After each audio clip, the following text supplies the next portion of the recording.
be all the way ready, bitch. Welcome back to the channel. Welcome back to the channel, ladies and gentlemen, boys and girls. We are back, we are back, we are back. To all of my new subscribers, on yesterday, YouTube alerted me that shit, I had a spike in subscriber count yesterday. So let me just say, welcome to all of my new love things. I hope you're over here because you love me and want to be loved on by me. If you ain't, then, stick around. I got a message. But welcome to all of my new subscribers, If you just, in the words of Beautiful Soul, if you happen to come across this channel and you are not subscribed to me, please take a moment to hit that subscribe button and the notification bell button so that each and every time I'm down here on these YouTube streets talking shit and swallowing spit, you're going to get a notification. And when I go live from this channel, you'll be able to come down and join in the conversation with me. Now, y'all gotta excuse me, I ain't looking my normal self. I feel like I'm less than today, but it's been a long weekend.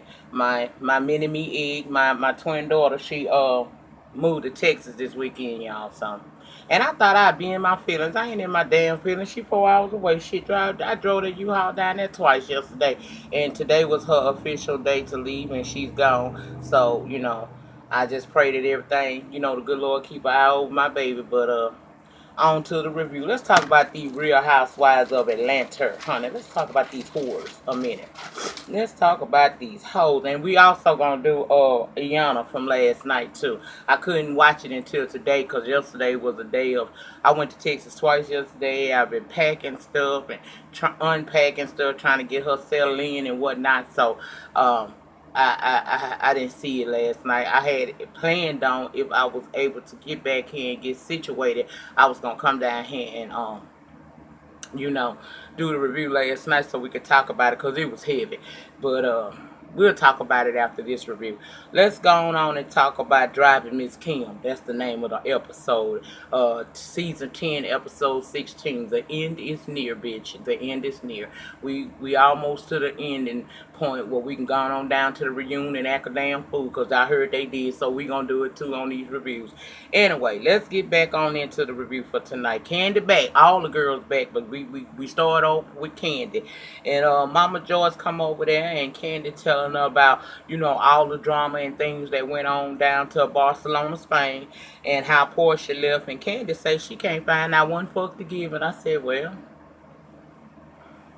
again, you can't tell a motherfucker when to get over something that has been done to them.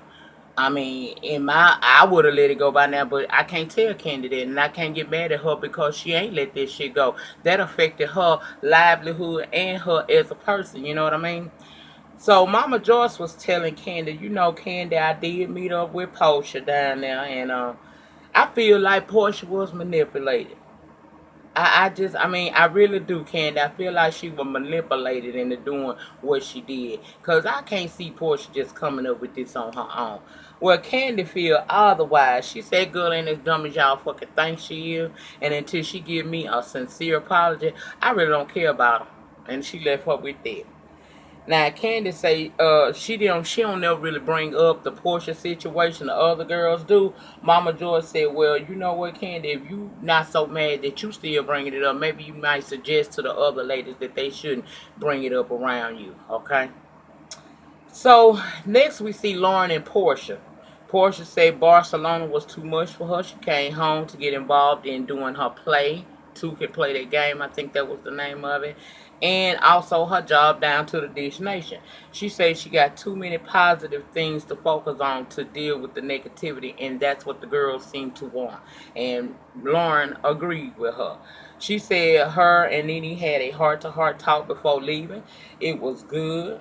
They both spoke from a vulnerable place, and she know in her heart that she has given the sincere apology. But if these ladies can't accept the fact that she's giving them the best that she got, then they can each take a turn kissing her very large ass. And I said, okay. Then we see Kim go visit Sheree, and she being super complimentary to Sheree in her house. And I'm like, okay, this is the house she don't live in. She only films in. This is the house that's barely furnished. Girl, stop. Stop. Now, Chateau Sheree is a beautiful home. But, bitch, you don't live there. You only film there. I'm going to leave that shit alone. Anyway, Kim asked about Barcelona, and Sheree couldn't wait to tell her. Sheree said she was in, she was in a bad bed because she wound up sleeping in a twin bed. Of course, Kim acting like the beacon of concern. Girl, with your bad back? Sheree said, yeah, but these girls don't care. Then Kim said Nene been using her back for years as a stripper or something to that effect. She was shading Nene, and I was like, says the bitch that came on the show as a side hoe to Big Papa. How does that work? Make that make sense. I'm a hoe on a pole making my money.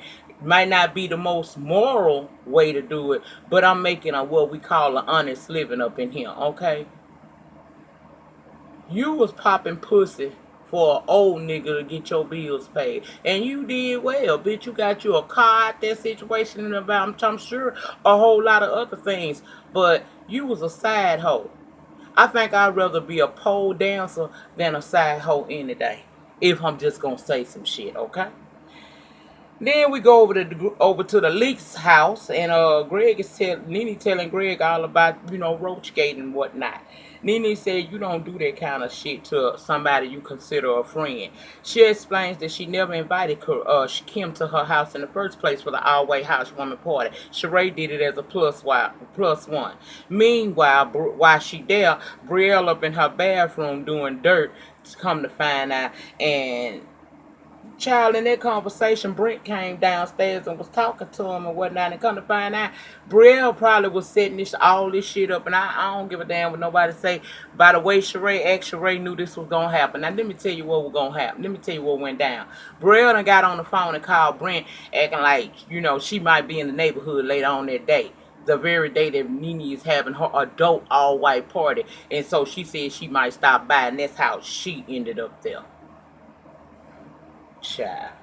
Nene said it was disgusting to lie, and she felt like that was a racial dig, because y'all know that normally when somebody say you got roaches, how many white people you ever heard a motherfucker talk about had roaches in a derogatory term? No, they do that to black people. That's usually something that said, about a black person trying to symbolize that they of lower class, lower economic status, and that you might be implying they're a bit on the nasty side. So she didn't appreciate them comments, That shit came off as racist. And let me show you how Bravo is.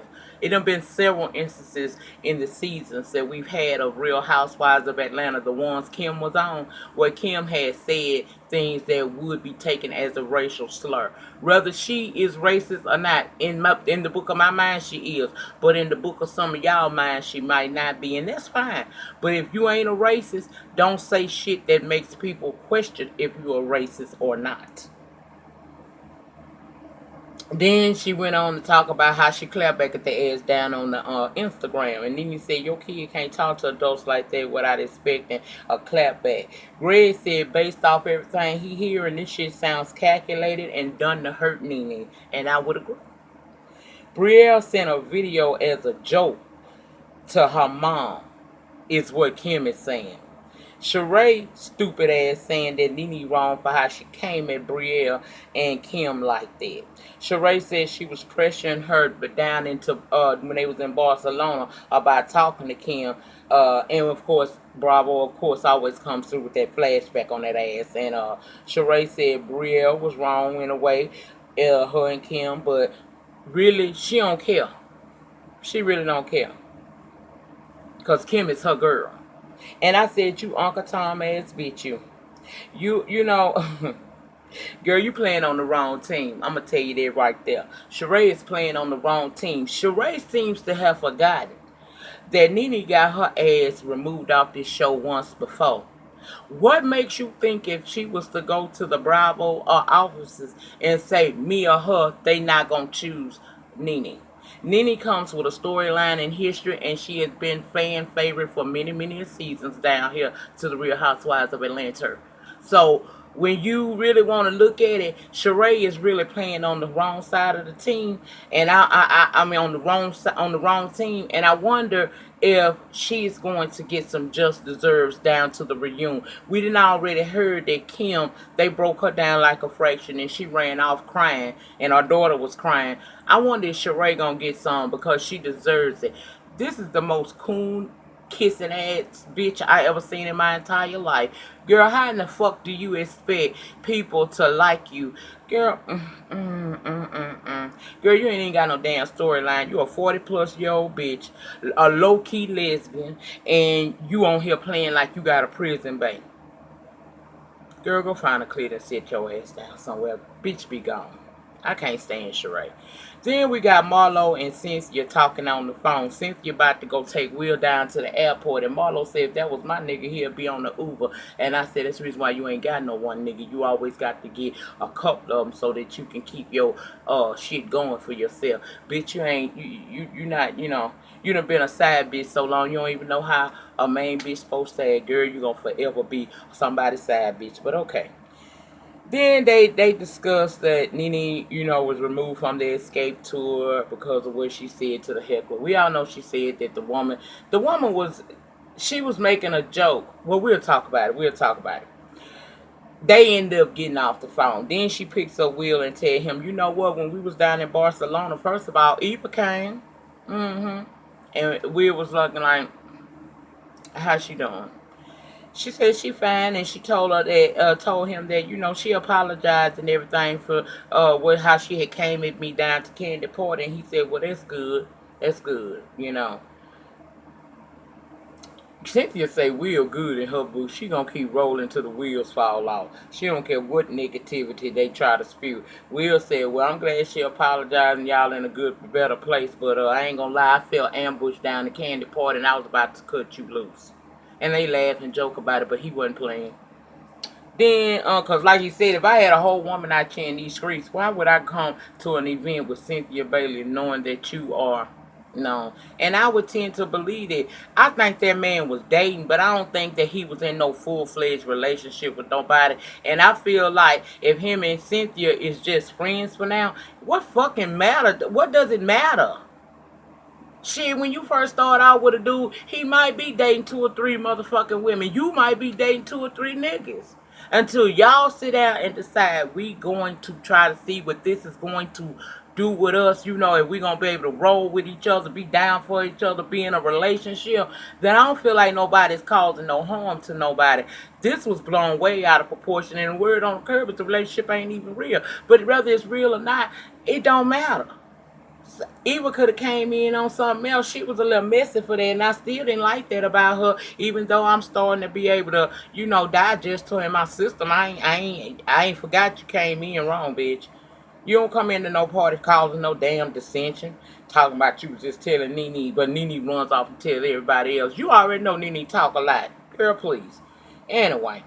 Kandi and Sheree meet up at this drink spot, and Kandi telling her about the issue with Nene in the tour because she's asking. Kandi said her and Nene have become cool since that Christmas party. Y'all remember the Christmas party when Kandi was pregnant and her and Nene made a piece, and they showed it to you.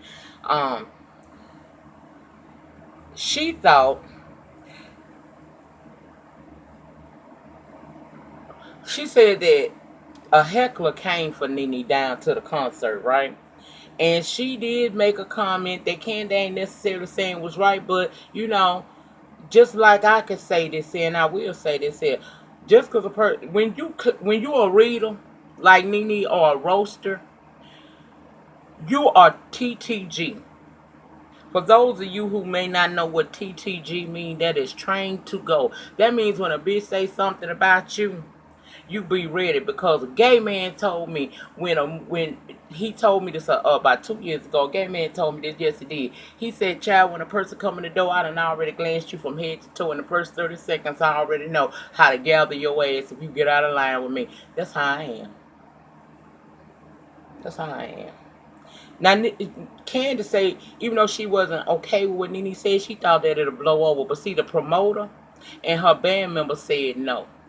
Now, Sheree in confessional say she's surprised how easily Kandi is handling the situation with Nene wishing a heckler to be raped by the Uber, considering how she acted last year over what Porsha had accused her of the very same thing. Kandi say she ain't taking the shit lightly, but she just didn't feel like that it was gonna be as big as it was. She said, as public figures, I can understand that we can't get out here and go word for word with these people, basically. But I didn't, even though I wasn't in agreement with what Nene said, I can understand why she did it and how she did it. Sheree said Nene said some mean stuff about Kim next, and that shouldn't be taken lightly either. Kandi agreed, but say Sheree wasn't upset enough. Okay, Sheree mad at Kandi basically. Let me break that scene down because there was a whole lot went on right there and not really nothing at all. It's a lot but not nothing. Basically, just be sitting at this table. She wants to find the negative things about Nene and want Kandi to join bandwagon that shit. Kandi like hell no. Me and Nene done had our issues and we gonna be cool. You know what I'm saying? And we have been cool. I'm the one that called her and told her that they had chose to take her off of the tour.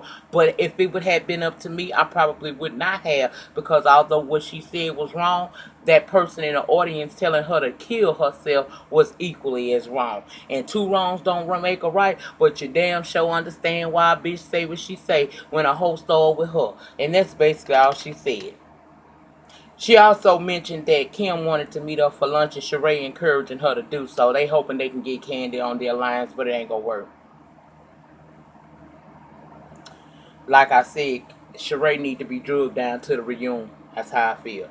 Now, okay, Nene was wrong. She told a heckler she hoped that they get raped by the Uber driver. I fully agree she was wrong for that, but and she gotta learn that if she gonna do comedy, she gonna have to have thicker skin. You would think being a public figure, a reality star, she and all the shit she done had to deal with down on the Instagrams and all the other social media outlets that she chooses to sign up for and partake in, that she would have a thicker skin.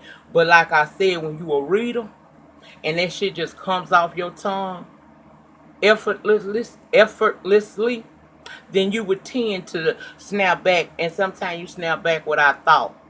Nene got growing to do when it comes to that. She used to being able to give it back real quick, but the position that she is in life now, everything that she say gonna be critiqued down to the the letter, bitch, to the letter. Okay, and I ain't holding that against her like that. She gotta do right, she gotta do better. But I can understand why she said what she said, even though I agree it was dead wrong to say that. It was equally dead wrong to tell her that she should kill herself. Now we got Cynthia and Marlo going to visit Nene because she done been quiet since the escape situation, and they wanted to check in on her because they saw her social media recording where she cried and said that she was really sorry that she had said that, and she said it out of anger and not thinking. So they over there to give her some love. Nene said her aunt told her when it rains it pours, and she feel like it just pouring on her right now. She says she a human and she hurt, and people act like they don't understand that you can't just say anything to me without something coming back. You think what I say to you hurt you? Well, how you think it made me feel when you told me to kill myself? Then we move on to Kim and Roachgate, and she says she just don't understand why Kim just can't be happy for her, instead and happy to see that she moved up in the world and can buy nice things for herself instead of all the drama. We learned that the joke was supposed to be a warning for riders of Uber, but Nene found out later that the Bay Area is the home of Uber, and someone in the audience did in fact tell Nene to kill herself, and she just clapped back. Now she regrets it, and she just broke down and started crying, and she said she felt bad. She said it. She said Kandi did call and tell her that she was being removed from the tour. She understood that. Nene said she never would wish harm upon anyone. And that's when we saw Cynthia and Marlo comforting her and saying that this too shall pass. And it will, it did. I understand how you get attacked and you respond, not thinking how it will ultimately affect you and whatever else is attached to you, which in her case was her brand. I said, child, my thing is, Nene messed up and she owned it in this episode. So, being that I'm not a perfect being, I ain't finna hold her too deep to this situation because shit happens. Kandi winds up meeting up with Kim at the end of the episode. She say it's been years since her and Kim met anywhere alone. She says she not rehashing the tardy for the party shit. They passed it, so she just gonna see how this dinner or whatever they got, dinner, lunch, whatever goes. Kandi say Kim is 9 hours late, so she definitely is tardy for the party. I wouldn't have, you know what? I know she stayed there because production told her she had to, but bitch, you know Kandi would have left, right? She finally arrives and her excuse is, you didn't get my message? I was coming out of Alpha Radar and I sent the messages, but Candy didn't get the messages. Then Croy called her, and of course, that starts them talking about how Kim is never present. They feel like she always walk off every time things get hot or they trying to do stuff. Kandi frustrated because Kim said that the ladies minus Kandi are just jealous. And Kandi like, girl, that ain't got nothing to do with them being jealous of a damn thing you got going on. Kandi told Kim, you always trying to run off, and Croy be right outside, and they know it because you constantly telling us that Croy is outside. Everything is your 6 kids, your wine addiction or whatever the fuck that was they was talking about, and your man. That's all you come to us with, and that shit gets annoying.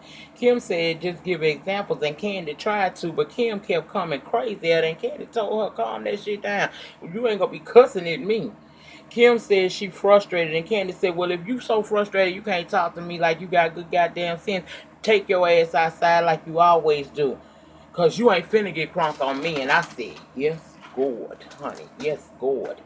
Kandi said she wants to have a cool convo with Kim. Kim brought that shit all the way down from 20 to 3 and said she wanted the same. And she wound up ordering her a little drink, and Kandi asked about Kim kids. She asked about Kandi kids. They go over when they was on tour together and how, they moved, how that situation went. Of course, they talked about Nene and the said heckler. They talked about the video, and Kim was Kandi called her out. She called her out. She told her and her daughter was dead ass wrong for what the fuck they doing. One minute Kim was saying like Brielle grown. Then the next minute is that's my daughter, that's my kid. So you contradicting yourself. Either you down with the bullshit your daughter do or you ain't. We all know Duck Lip and Duck Lip Jr. is down for each other's bullshit. That girl is a direct extension of her mother, and she do the things that her mama taught her to do. That's it. That's it. Now, because Kandi was not agreeing with Kim and Brielle, Kim gonna say in confessional now she not sure if if Kandi done found out Nene got a dick, cause why is Kandi trying to defend her and they have had their issues. Kandi explained to Kim why she got called racist. She broke that shit all the way down for her, and you can tell that Kim didn't give no fucks about this. But they decide that they beefed once upon a time over money, and it wasn't necessary, and they passed it, and they don't want to talk. Kandi said she don't want to talk about it no more, and they gonna try to make the best of whatever kind of friendship they can build going forward. And that's pretty much where it went off at. But I had an appreciation for Kandi gathering that bitch by her motherfucking pussy hairs and letting her know what you ain't gonna do is get loud and retarded with me up in this bitch, because I can do it too. See, you forget Kandi may be short in stature, but what did Marlo tell her last week? She ain't short in character. She don't mind. And Kim needs to be called out for her shit, because Kim know the things that she say do give people reason to say that she's racist. She does. I feel like she is, because why would you say it if that is not what the fuck you feel and how you are? I've been feeling that way about her ever since she used to treat Sweetie like one of the plantation slaves. See, Child, I ain't here for it, but that was pretty much all that happened on tonight's episode of the Real Housewives of Atlanta. Now, before I get up out of here, so I can cut the camera back off on again when I cut this off, I wanted to stop and have a little mini conversation. Oftentimes, I let shit slide. They get said to me down in the comment area. I do. I tend to let shit slide because it ain't worth it sometimes. But I got a message that came to me today off of my Love and Hip Hop New York season one. I mean season whatever it was, part one of the reunion for Love and Hip Hop, and it was from Lynette 12. Lynette 12, and I want to say something to you, Lynette 12, honey. You got down in my comment and you seen all the love that was going on down there. Even when we wasn't agreeing down there, it was a genuine love and respect going on down there. Cause see, that's what we do over here on Lady Nika channel. We keep it 100. We keep it grown and sexy around these parts. And then you want to come down and do something that's ridiculous. Now, Miss Lynette girl, I started to block you. But see, I chose not to block you, ma'am, because you need to be made an example of. See, you know how when you're a kid and you do something and you got siblings and your mama say, I'm going to beat your ass. And I'm going to beat your ass so well that I make an example out of you. Well, bitch, I'm finna make an example out of you. Now, whore, I don't know you from a can of motherfucking paint. I don't. But you came down to my channel. See, what I find very strange about you trolls is y'all come down here and y'all say all kinds of nasty things about us YouTubers.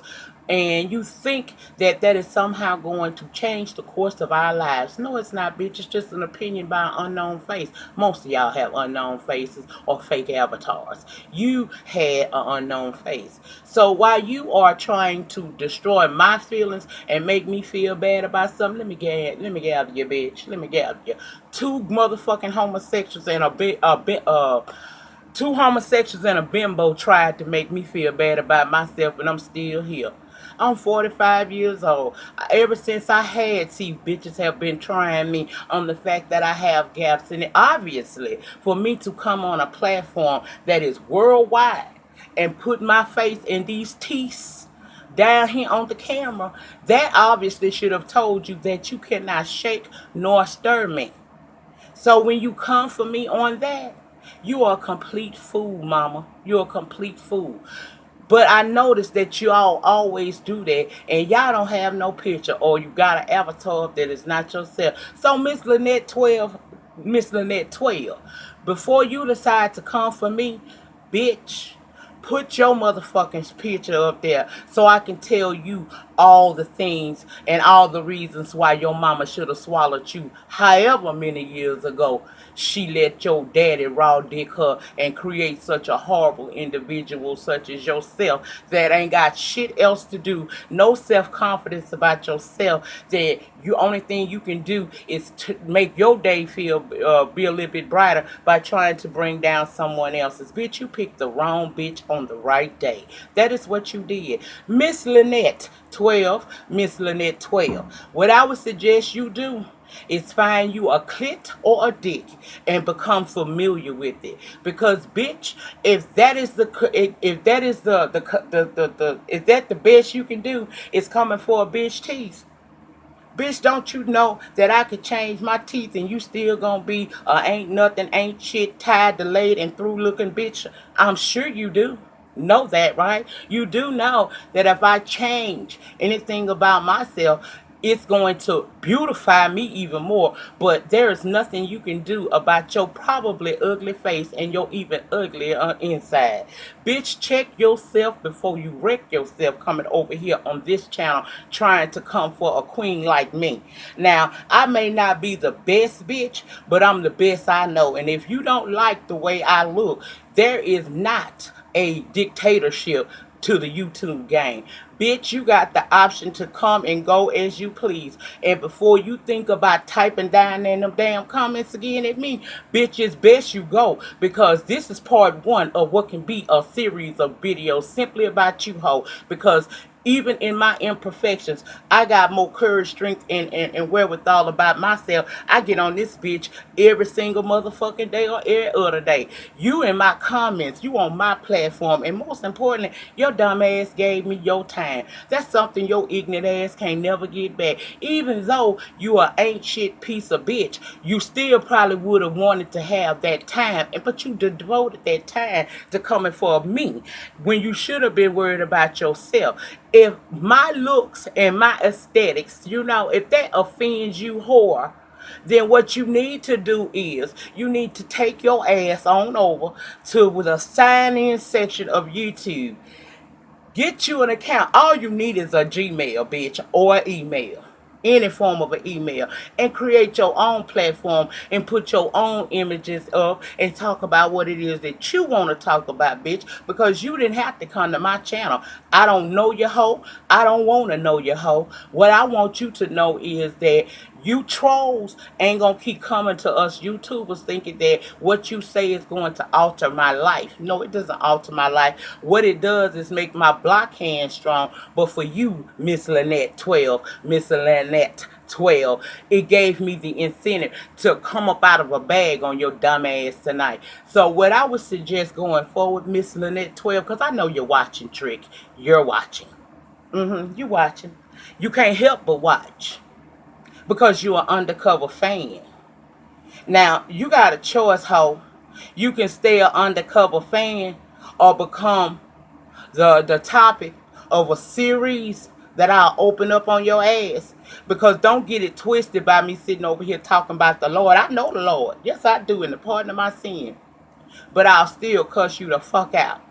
I don't bother nobody, so don't come over here fucking with me, bitch. Because when you fucking with me, you fucking with the right one.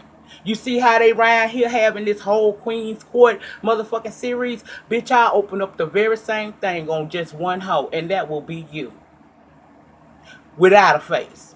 So, in closing, if you don't like my shit, tell your ass. If my gaps offend thee, take your ass on some damn where. Because typing down in them comments gonna get you cussed, what we like to call down here in the South, plumb D the fuck out. And you have a good day, bitch, okay? Gone on with your worthless ass life. See, it's bitches like you, your mammy should have swallowed you, you dumb whore. But she chose to keep you, bitch. And since she decided to keep you and make you a burden to society, because nice bitches, on point bitches that's trying to live a peaceful life can't go on and do what they do and be great because they got to stop a minute and gather a whole snatch a bitch. If you don't want to be the subject of my motherfucking series and you don't want to be the reason why I come down here and read a bitch down for Phil, then bitch don't start none, won't be none, okay? I ain't sitting for you. Don't come for me, bitch, okay? I ain't called your name. I don't know you, hoe. And I want to keep it like that. And that's all the fuck I got to say about you. Now, for those of y'all that's going to say, ain't it, don't get down here and let these people rear your blood pressure. Baby, this ain't hurting my blood pressure. This feels motherfucking good because remember who the fuck I am, okay? Remember that. Don't think because I went nice and I went calm that this don't live inside of me every motherfucking day.